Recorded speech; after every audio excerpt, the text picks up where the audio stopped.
and Now, the official BC Lions podcast, is back inside the Wall Center, the Go-Goat Sports Studios. Matt Baker alongside Nick Kowalski. Nick, fresh off a brief 26-hour or so odyssey to Toronto. Quite eventful it was. We'll get into it, but how you doing? You're liking this summer and October weather, I take it. Yeah, I'm told it's not normal out here in Vancouver about how hot it has been lately, but I'll take it. It's my favorite weather too, like the plus 20-ish. Yeah. Not too hot, not cold. It's perfect. This is usually, I've said it, I think, on a couple of previous episodes, but this is usually September. It's like this. I tell people who want to come visit Vancouver, come in September. The weather's still good. You know, the tourist activities are not quite as busy. That's the big difference. And we're just getting an extension into Thanksgiving. We've passed Thanksgiving. Happy Canadian Thanksgiving, of course, to all of our fans and listeners. And we're going to do something a little bit different on this week's edition of First and Now. No guest planned today. We just decided you and I would just kibitz back and forth. Plenty of BC Lions topics that we can choose from. So you got us, Matt and Nick, on this episode of First and Now. Winnipeg Blue Bombers in town Saturday night, Fan Appreciation Night. We'll talk about the implications there. We know for a fact we're facing Calgary in the West semifinal. The loss in Toronto combined with Winnipeg taking care of business against Edmonton means that we're facing Calgary. We will not have the bye. It's either second or third place.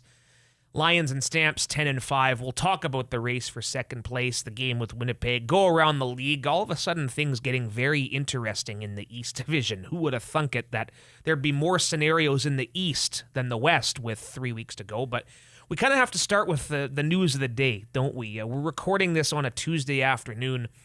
If you've seen our Twitter feed, Instagram, Facebook, number 12, Nathan Rourke.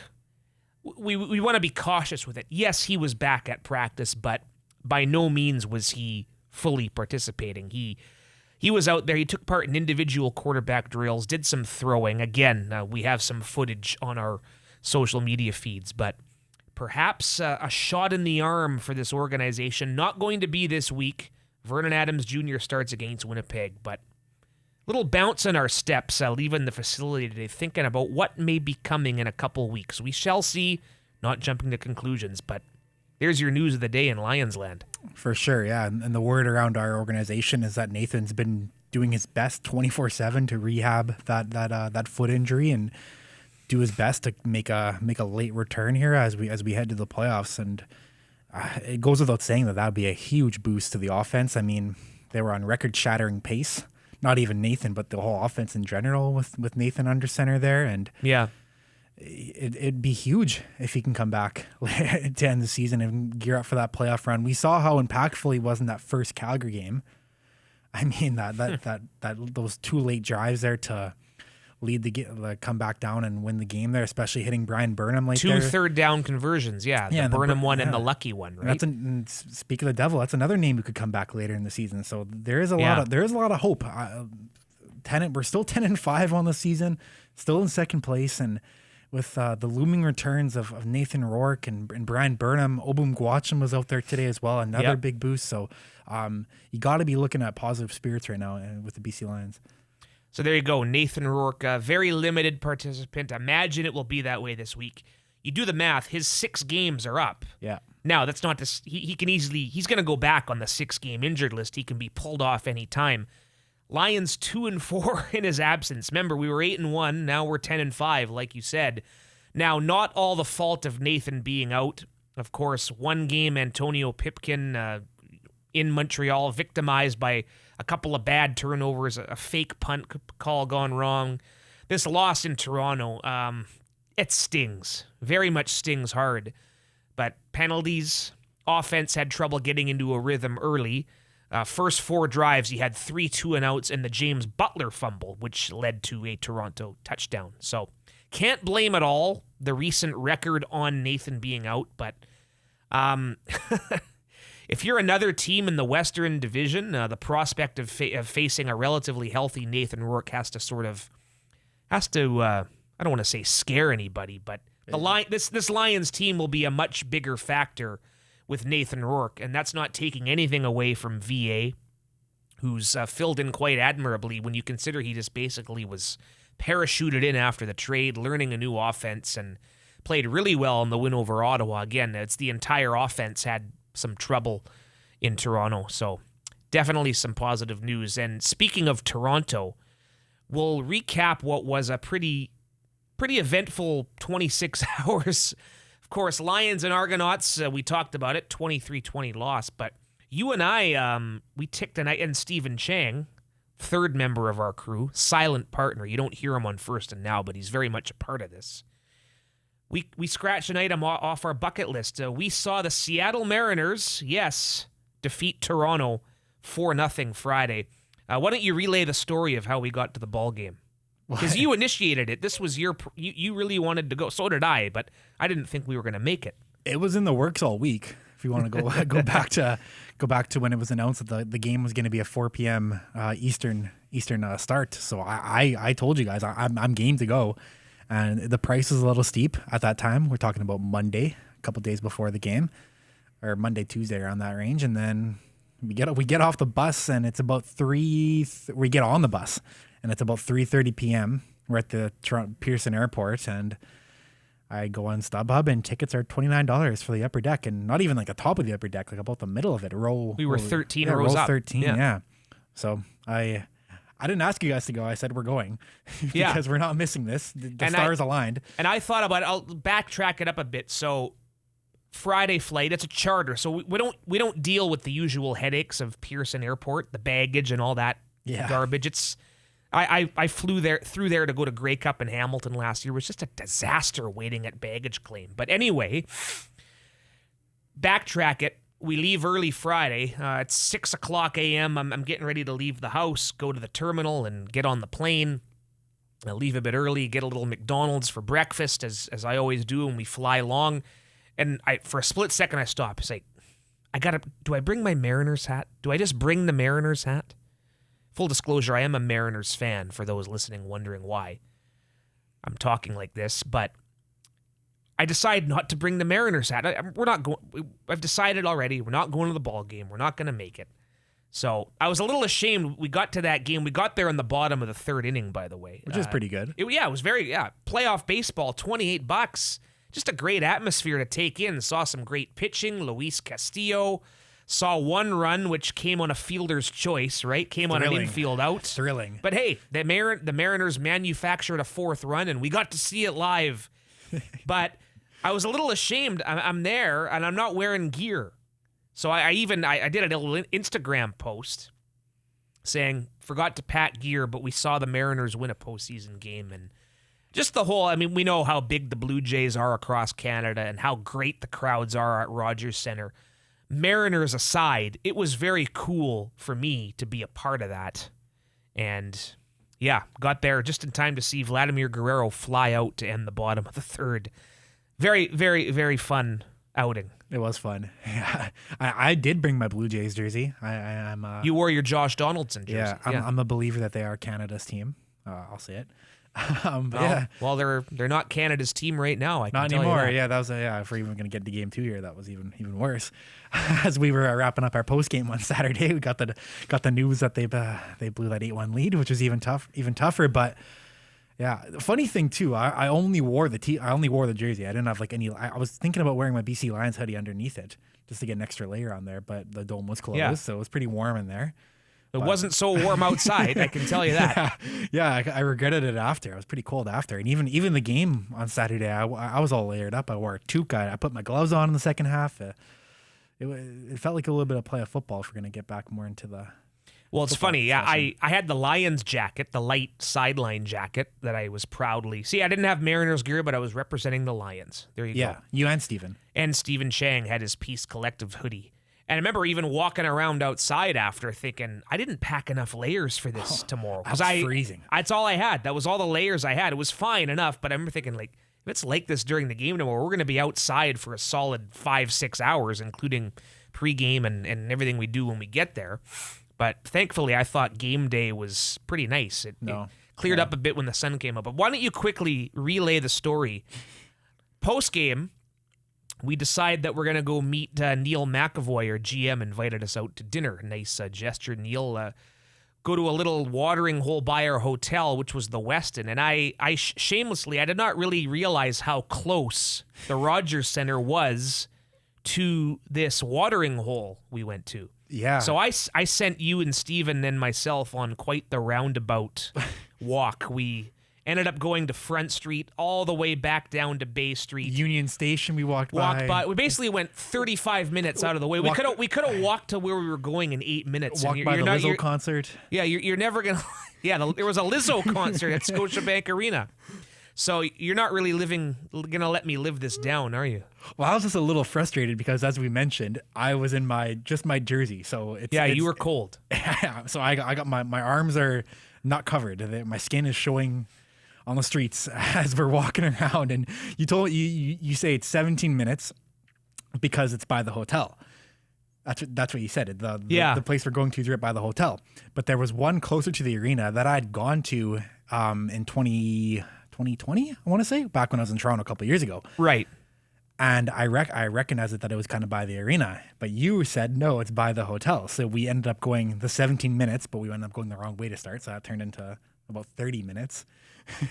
Yeah. And then we just a little detour. We go to the hotel to realize that we overshot it, and it's right by the arena. So we had to go all the way back again too. So that was a little tough. I almost debated calling in just because how cold I was, but it all worked out. Yeah, you learned. I'm not exactly a walking Google map, but I'm ashamed. Hey, I'm a tourist. I don't. But anyway, we can look back at it and laugh now. Yeah, I didn't get sick. That's what I was kind of worried about, just being in that cold weather. So that was my main fear, to be honest. We still got to the place we were going, Shoeless Joe's. Yes. Cool little sports bar. Of course, they had the Maple Leafs preseason game on all the TVs with sound, but we convinced them to put the Tiger Cats Riders game on just this little monitor right above us. Well, another funny story about that. And I think this is bad etiquette on our part, but there were about 6 TVs in that place, and one of them, the massive one, had the Leafs Red Wings game on. Another one had, I want to say, a Raptors preseason game on it, or something else. It was something Raptors Houston, yeah. But another one had something different on it. Then there were these 4 mini ones. And there was baseball on too. There was the Mets game, Mets Padres. Yeah. So it was a Leafs game, the Mets game, and then there were these 4 little ones. And I think one of them had the CFL, and the rest were NBA. Correct. And then someone at our table, I can't remember who, said, hey, can we get more CFL on these mini TVs? So the guy comes over and he puts all 4 of the TVs to the CFL game. Yeah. These 4 mini TVs, all in the same CFL game. And there are 2 people behind us who were not pleased because they were the couple next to us were disgusted. Yeah. And oh boy. I agree, though. I'm on their side. I think it was pretty bad etiquette on our part, which we didn't ask for that. We didn't ask for all 4 of them to go on the CFL. Well, then karma got us. I know you and Steven had to go charge your phones. We met up a bit later in the night, and we got back to the hotel lounge for the 4th quarter, and of course it was all baseball on the TVs there. And one of us, I think it was Neil, asked the lovely lady serving us, can you change one of those TVs to the Tiger Cat Rider game? And we got a little bit of pushback from one of the patrons at the bar who overheard us. I won't repeat what he said because it's pretty vulgar, but karma got us, I say, because he tried to change the channel. The lady tried to change the channel, and it went all fuzzy. So I'm like, okay, this is karma for us trying to hijack all those TVs at the other place. Says, next time, I'm going to go up to my room and finish watching the game. They didn't have it on in the room. That was the issue. That's right. Per Tyler Gammon. This is all part of, like we said, an eventful time in Toronto. Lions Argos on the Saturday, so checking the Mariners score, and it's 8-1. It's over. This is going game 3, and I think the Mariners, if it goes to game 3, might be in a little bit of trouble. I think experience could win out here, but before the 4th quarter ends in our game, it's like, it's 9-5. Okay, maybe a little comeback. We finish our post-game stuff, and you're like, it's 9-9. Then the Mariners go ahead 10-9. We watch on the iPad before going to the bus. Mm-hmm. 2 straight wins for Seattle. Lions Argonauts, what were your biggest takeaways other than we've talked a bit about the penalties and some of the lapses in execution, and your overall thoughts on that game? I was just about to say, I want to get my takeaways off on this game. Number 1 would have to be welcome to the CFL, Alex Hollins. I thought he was very good in his CFL debut. Obviously, the touchdown ball that he reeled in with 2 defenders all draped over him, but also that 63-yarder that got unfortunately called back due to a holding penalty. which leads me into my second takeaway was the discipline. It had to be better. The multiple offsides that can happen, and RP's defense knows that can happen, and it kind of relates to my third point too that I'm going to get into in a second. But even there were a couple pass interference calls that happened. I know Marcus Sales got charged with an accidental one, which is going to happen from time to time, but that's got to get cleaned up, especially down the stretch here with the playoffs coming up. And my last takeaway was it relates to those offside penalties. I thought McLeod Bethel Thompson. I've never seen him. Actually, no, it's a lie. We saw him in week 3 in person, but that was a different Argos team, as we mentioned. A little bit. Yeah, they didn't have their best foot forward in that one. But I thought Macbeth, I thought he did a really good job with the hard count. Play action, I thought he was really stoked in. We saw in their touchdown too, or at the end there, they used play action, and throughout the game, they're using hard count to draw us offside, and they were going to it a bunch. So I thought that was a big takeaway for how the Argos offense got a little bit of an advantage there. But the discipline is really the main thing moving forward that we hopefully we can clean up here. By the way, as we're recording this, the Houston Astros just walked off the Seattle Mariners with a 3-run home run in the bottom of the 9th of Game 1. So the Mariners are back. Wouldn't happen in Toronto. Would never happen to the Blue Jays, right? Who was that? Was that Alvarez that hit that out? I know, yeah, this is podcast, but I'm watching this on the TV. I'm like, are you kidding me? Mm-hmm. Anyway, how about yourself? Anything else in that game? Well, a real bad omen, I think, for me, a real turning point was we lost Jalen Edwards-Cooper right before halftime. That foot injury that foot injury's been nagging him for a while, but I guess he kind of aggravated it. And hey, heck of a guy, good on special teams. He's filled in nicely in the secondary, but you put Akeem Johnson in there at corner, they were picking on him a little bit. They were trying to, yeah. They were trying to. They missed a deep ball to Brandon Banks in the second quarter on him. Yeah, and then you look at, I don't think it was Akeem specifically who missed an assignment, but Lions go ahead 20-16 on the Sean White. Well, it was 17-16 after that great Hatcher play. Yes. Sean White makes it 20. Toronto marches down in 3 plays and gets a 37-yard touchdown to Tommy Neild, and that's just a breakdown in the secondary you don't see from this team much this year. So Jalen Edwards-Cooper going down, I think, played a bit of a role, but again, doesn't excuse the poor start for the offense, the penalties. I think it was 14 total penalties for 130 yards. Just anything that could go wrong did go wrong. And full credit to the Toronto Argonauts for pulling it out. And I think you can make a case that Toronto should be the clear-cut favorite in the East. I know Montreal's now 7-8. We're going to talk about some of these other games. But yeah, just every game. It's cliche, but it's true. All these games come down to 4, 5, 6 plays. And anything goes different in a couple of those plays, you're looking at a different result. Felt sick for Whitey, too. Putting that one off the upright would have tied it. And you know what? One big takeaway. The first guy, I witnessed this, the first guy to go up and sort of say, keep your head up to Sean White was Vernon Adams Jr. Ran across from the bench to talk him up, and I think he said something along the lines of, you're going to get a chance again. We're going to get this ball back, but didn't get the ball back, as we now know. So that just speaks to how close-knit this team is and the respect VA has garnered amongst those guys in his 5-6 week tenure here so far. Well, VA is a very vocal leader. All game on the sideline, you hear him going, let's go, guys. We got this. Next drive, it's going to be ours. Talking the guys the defense. Up. He says, keep doing what you're doing. Defense, give us the ball back. We'll make it happen. Like, he's very vocal. Giving everybody high fives and all that. That's just the leadership role he's taken on since he arrived here. Yeah, and I took note. I looked at that. That's good karma right there. That speaks volumes. And look for Sean White to bounce back. I think he'd hit 15 straight field goals. I think 17 they said in the broadcast. Yeah, 15 going into the game, right? Yeah. So he had 2, and then it's his 3rd miss of the season. He's been awesome. There's zero blame on Sean White. It's one play that. Again, you don't take 14 penalties, you're probably not in that position. Yeah. Definitely not a concern going into the Winnipeg game on Saturday. 7 o'clock, fan appreciation night. Still in control. Calgary Stampeders had the bye week, so now even in games with Calgary, 10-5. Talked about it at length. Lions have the tiebreaker, but they just have to make sure they at least match Calgary with 3 games to go here. Quick little breakdown of this second-place race. Lions Blue Bombers on Saturday. Winnipeg has clinched first place. So our loss to Toronto opened the door for them to clinch. They easily, that was never even in question. Just a beat down of Edmonton. Was 28-8, I think, before we took off. Yeah. So it's official now. We'll play Calgary in the Western semifinal. But Round 4. to be at home in that game, Lions Blue Bombers. Lions will, of course, go into Edmonton next week and finish in Winnipeg. So how Winnipeg approaches these two meetings here over the final 3 weeks, you could argue that they maybe won't dress everyone. Who knows what they're going to... But what do they show as far as a game plan goes? Mm-hmm. Do they show anything this week? Who knows? Gets interesting for Calgary. Calgary with 3 games against teams that, on paper, they should and will be favored over.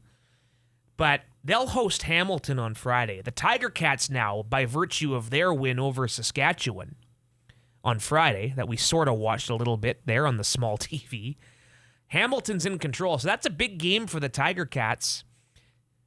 The Stampeders then finish with 2 against Saskatchewan in Regina next Saturday at McMahon to end. Saskatchewan, they're pretty much in must-win now. Saskatchewan has to win both those games to have a chance in the crossover. They're 6-10. Hamilton's 5-11. All the third-place team has to do is match the fourth-place team. So if Hamilton wins, Hamilton's 5-10, excuse me. They play Calgary and then Ottawa twice. So if Hamilton wins their 3 remaining games, then Saskatchewan can't make it, because the best they would both be is 8-10. So what I'm saying is that's a long-winded way of saying Calgary, not necessarily out of the woods here. They're going to be facing desperate teams in each of their games. Yeah, and then correct me if I'm wrong here, but I don't take it how you want it, but I don't think Jake Mayer has seen Hamilton or Saskatchewan before in his CFL career. So Calgary and Hamilton haven't played each other yet. They have this year. It was in Hamilton and Calgary and Saskatchewan.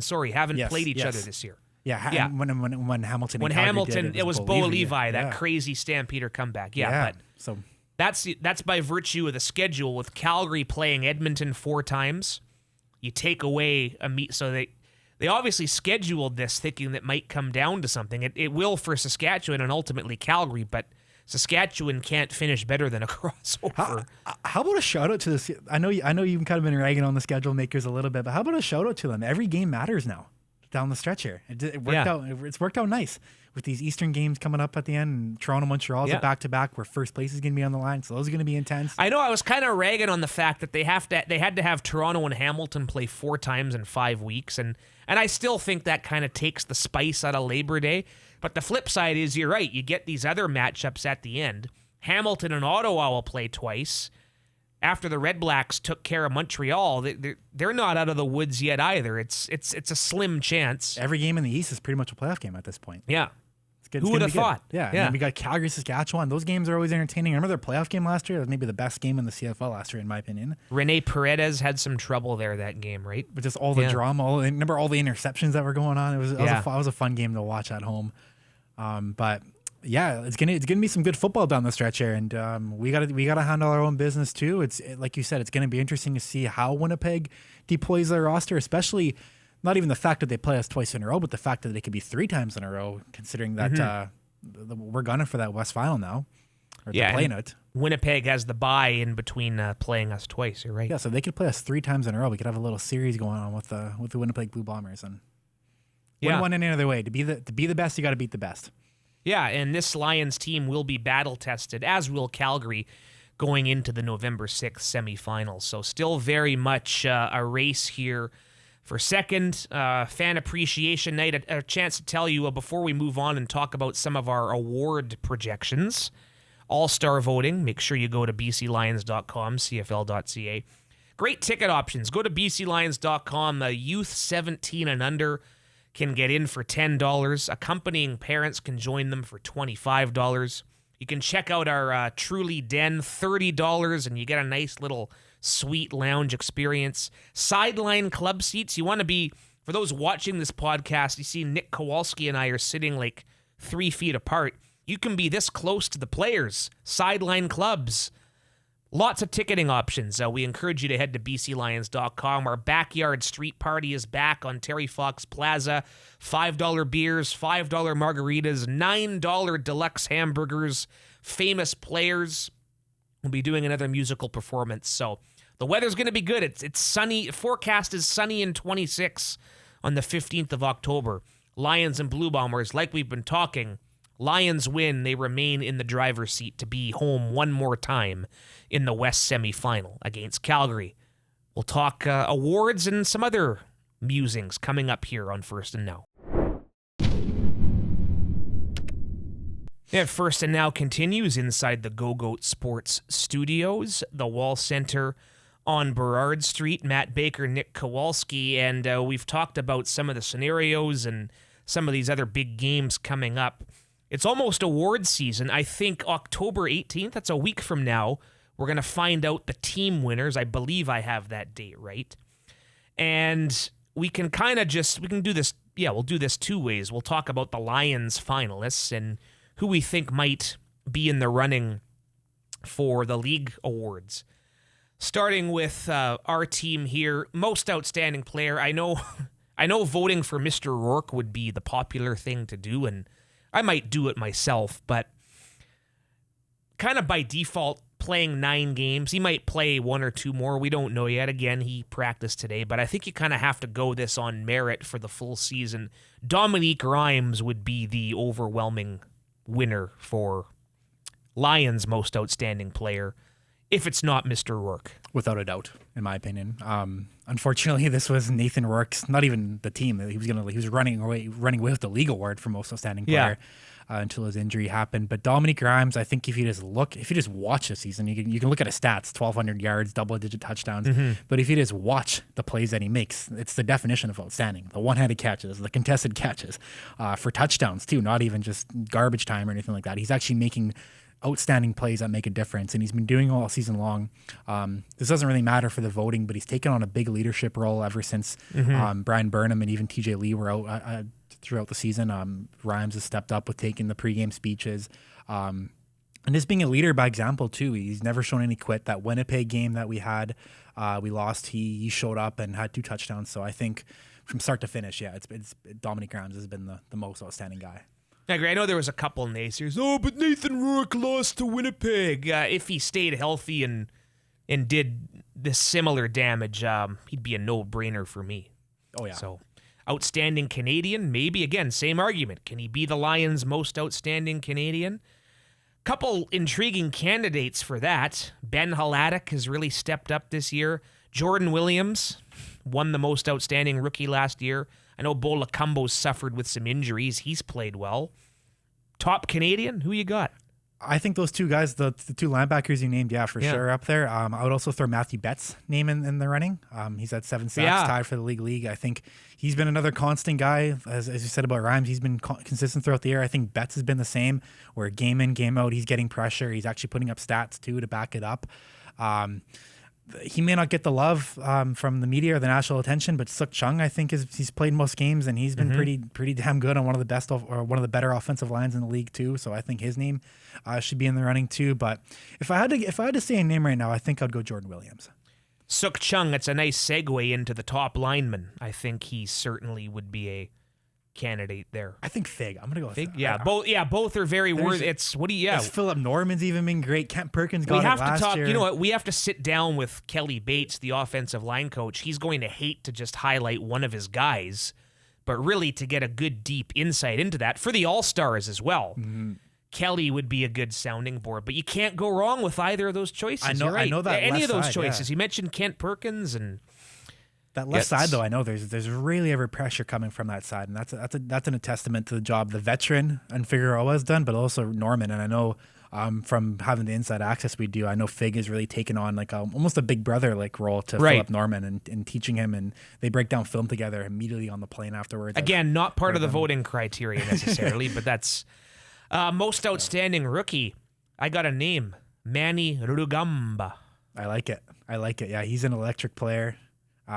We saw in camp really from the get-go. He was someone that caught our eyes, as well as Quincy Moget. They both ended up making the roster, and Both end up getting starts throughout the season, but Rugamba's taken that Sam linebacker spot and really ran away with it. He makes plays throughout the entire field. He's making sacks, interceptions. And you mentioned Camp, right? That's one of those guys we looked at. Yeah, he looks like he fits right in, picked up the nuances of the Canadian game well, but it's just a matter of how's he going to get into the lineup.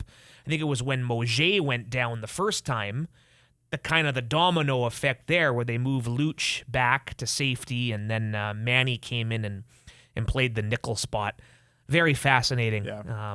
One more name too. I think Nathan Cherry should get some attention for that award. He's been starting. Yeah, it's by no means games. unanimous. That's just the first one that comes to mind. Mm-hmm. And hey, Nathan Cherry, again, wouldn't be a voting piece, but should we secure this second place in a home game? Remember, he got that little fingertip on the Rene Paredes winning field goal attempt, the force overtime in the second win there. So that can't be understated. So we've talked about the team awards, and really, it's anyone's guess. I mean, full confession, I don't follow. I follow the rest of the league, obviously, but not necessarily to the extent of who should be the other team and the finalists. Outstanding player, I think Zach Collaros by default. I wouldn't say by default. He's played really well the last couple weeks, but again, he was kind of the guy neck and neck with Nathan. So Zach Collaros in the West. In the East, who's your finalist? Would it be Jalen Acklin? Would it be... I'm going defense for this. A defensive most outstanding player in the East, in my opinion. Lorenzo Malden. Yeah, sack leader. Yeah. And even speaking with some of our offensive linemen, they think they've been telling me that his get-off speed is unlike any other defensive lineman in the league, and they think that he's going to be playing south of the border in the near future. So. Even that game Ottawa played here last week, the result was never really in question, but that was still a guy you noticed. Oh, yeah. Most plays. He leads the league in sacks. Coming off the edge. Yeah, he's been a force all season long. And then, but I do agree with you. I think Collaros is playing his best football over these past couple of weeks, and I think he's really taken, with Nathan out, unfortunately, he's taken the clear-cut lead in that award right now to win it back-to-back, which, I mean, kudos to Zach, especially after those several severe injuries he suffered. Yeah, it's really good to see him bounce back and thrive later in his career. Most outstanding Canadian. This would be wide open for me. I mean, we just saw Curly Gittins Jr. in Toronto. The Nathan Rourke thing just hurt. It's such an interesting debate. In the East, I'm saying Curly Gittins, just an example. Maybe it's Nathan. Maybe. I'm gonna go with Nick Dembski. I think he's been scoring. Hard to disagree. He has been scoring touchdowns at a rapid pace since I think he had 6 in September. He had another couple ones against Saskatchewan, another one against Edmonton last week. So he's really been a beneficiary of Collaros' stellar play lately. He makes outstanding plays too. Some of the over the shoulder catches he makes in the stride are just phenomenal. So yeah, he gets my vote right now. Most outstanding lineman. Take your pick. Let's talk to the offensive line coaches. Yeah, I said this before, but we're no experts on offensive line play. It was a shame Derek Dennis went down for Calgary because I believe he was in the running prior to his injury. I know Dejon Allen in Toronto. We just saw him. He's the right tackle. I know he's been getting a lot of praise for his play this year. You can never discount what they do in Winnipeg. I mean, Jamarcus Hardrick, Stanley Bryant, just Sig. Solid guys. Sean McEwen, if he didn't get injured for Calgary, he would be in the discussion in the West. Mm-hmm. We'll leave that one up for debate. I think by groups, though, it's us and Calgary. I think have been the two best offensive lines all season. I mean, we haven't got a sack against Calgary. That's a big storyline. 3 meetings. A lot of teams haven't got many sacks against Calgary. So, God, do you think that's going to be a talking point in the semifinal? They do a good job as a group there. Outstanding rookie, Mr. Dalton Schoen, I think, would have to be the unanimous favorite right now. Yeah, Titus Wall in Calgary was giving him a good run for his money until he went down with injury. The Sam linebacker there. Remember he picked up he picked up that fumble on a Dane Evans sneak and he just stripped it. That's right. Him. Yeah. So before he started went down, that comeback. Yeah. Right. Before he went down, I thought him and Schoen are pretty neck and neck. But yeah, it's not even close right now. Dalton Schoen has 14 touchdowns. Yeah. Just insane as a true first year player in the CFL. Hey, very quickly, Coach of the Year. Rick Campbell has a strong case. I mean, hey, if the Blue Bombers, God forbid, win these 2 games and go to 16-2, when was the last time a team went 16-2? That might convince the voters to go with him as the West finalist, and really you can't go wrong with that. But you look what Rick Campbell's done with all the injuries, not just Nathan Rourke, and this team still can mathematically get to 13-5. And the East is a dog's breakfast. It's going to be Ryan Dinwiddie, I think, as the finalist.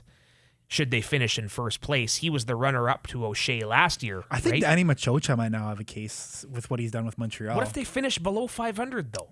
That's the thing. We don't know what's going to happen seven- with the East. they're What if seven- what if they're Hamilton 7 and gets 8 second right now. What if Hamilton gets second? Then we can throw Orlando Steinauer into the mix. Yeah, would you imagine? If Bob Dice goes 4-0, it's not enough Hey, sample size. he's our guy. This is a Lions podcast. I think Coach Rick has a strong case. I would say Rick Campbell too. If everyone's saying how good Nathan Rourke is and how much better he is, and if he played the full season, he would have been the clear-cut most outstanding player. Who was the guy who actually elected to put his faith in Nathan Rourke? It was Rick Campbell. Yeah. Said, team effort, him and Neil, yeah. But Rick played a big role. Exactly. In having his faith in Nathan. So I think that enough said. The turnaround from he had the wherewithal to take him in the draft too. That was his first draft ahead of the season that never happened. The record turnaround, wins in Calgary and Regina. That speaks volumes to the job that I say he has a great shot. I do too. So we've talked awards. Week 19 in the CFL. Of course, we'll wrap things up against Winnipeg. You forgot an award. I want to get special teams. I want to get special. Yes. Kevin Francis is tied for the league in special teams. How dare I now. forget special teams? I forgot it even for if Sean, Flint, and Tanner are listening there. Yeah, Kevin Francis is a very solid special teams player. We hit on it with Whitey. Forget about the miss in Toronto. Very solid, right? Had 17 in a row. Flint has had a nice bounce back year. I know he was a little inconsistent after taking the punting job from the global experiment Jake Ford early last season. Yeah, you really can't go wrong. Kevin Francis. I think Chandler Worthy was having a really stellar start to in the return game for Montreal. Hasn't really done much as of late. Seen what Alfred's done. Alfred's got 3 return touchdowns, so that could be tough to beat out too. Rene Paredes has been pretty solid all year too, as per usual. So, and I think Seth Small in Hamilton. I think he leads the league in field goal percentage this season. So he that's does. Another name to keep an eye on. Apologies to all special teams gurus and performers. I wanted to give there. a shout out to Kevin Francis here too. He hasn't been enough love yet. The guy doesn't get a lot of credit, but yeah, he's always involved there on the kick coverage. Week 19 in the CFL is going to get going on Friday. The rematch, Ottawa, home to Montreal this time. They've won in Montreal twice now. You said it. They win out, they get second. Crazy. And they're going to have to beat Montreal again in order to make this improbable push for a playoff spot. So that's going to feel like a playoff game like we talked about. Yeah. And I don't want to be the party pooper here, but I know, and because we saw on social media how energized that locker room looked with Bob Dice post game, and just they looked like a different team too with Dice under as the main man there. But we've seen this movie before with an East team getting a big win, us declaring them they're back, a la Hamilton, Montreal at times. Yeah, and then the next week, what do you know, they don't perform to their standards. So I think just logically, especially if Jalen Acklin can't go for Ottawa, Montreal should get it done, but. As we've seen all season, who knows? Of course, you see the natural reaction. Oh, they should have fired La Police earlier. Well, okay. I should have bought. My parents should have bought Apple stock in the 1980s. I wouldn't have to be hosting this podcast. But second half of the doubleheader, we talked about it. Calgary, Hamilton, a Ticat victory. They stay in control as far as at least third in the Eastern Division. And if Montreal loses another one, I suppose that they could get some motivation to maybe host a playoff game. But, it would be helpful if Calgary lost one at least. And Hamilton, by the way, has not won in Calgary since 2004. Well, there was that 1 year where they lost, what, was it 60 to 1? Yeah. Well, they've changed up their formula lately, the Ticats. And by that, I mean they're just pounding the ball with Wes Hills at running back, this big new running back they got there, and he's been doing quite well. He had another 100 yards in their win last week. So, as you said, they're going to be pretty desperate in this one. Calgary's going to be a tough task, but as we've seen, they're beatable at home.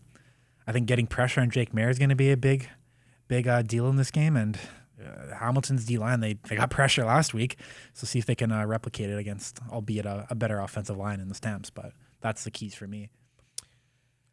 Saturday, first half of the doubleheader, Edmonton home to Toronto. Elks playing out the string. The Argonauts a bit of a cushion here on. I guess Toronto could clinch first, could they not? Don't have this. Don't have a win in a Montreal, or maybe not, depending on, because that would involve Hamilton or Ottawa winning a game. But Toronto in Edmonton, that's kind of the less appealing one of the week. Can the Elks win at home? We've been asking it all year. I don't know. You'd think at some point, but just by looking at what Edmonton did in the secondary last week against Winnipeg, I can't see the Edmonton DB slowing down Toronto's receivers. I think Brandon Banks, they like to try him deep. Curly Gittins has been very consistent. I mean, they hit that Tommy Neal shot on us, and I don't see why they won't do the same against the Elks, in my opinion. So I think Macbeth and the Argos roll in that one. AJ Ouellette, too. That's another takeaway I had in that game. That guy huge. Some of the collisions. Punishing, at field level, just the sounds. There was one collision he had with Gary Peters where it just pinged me just hearing the sound of it. But yeah, that guy's a tank, too. So the Elks have the hands full with him.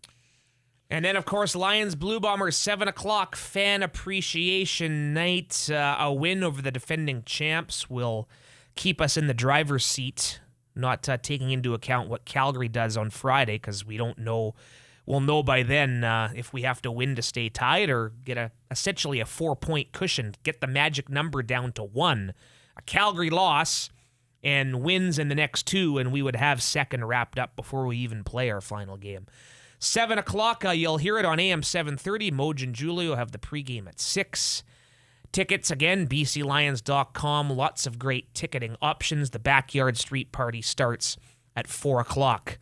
Nick, on Twitter, at Nick_Kowalski, no C. I'm at BakesTakes84. The podcast is at First and Now. Thank you for listening on whichever platform you choose. Leave us a review, subscribe, rate, all that fun stuff. And we'll be back next week on First and Now.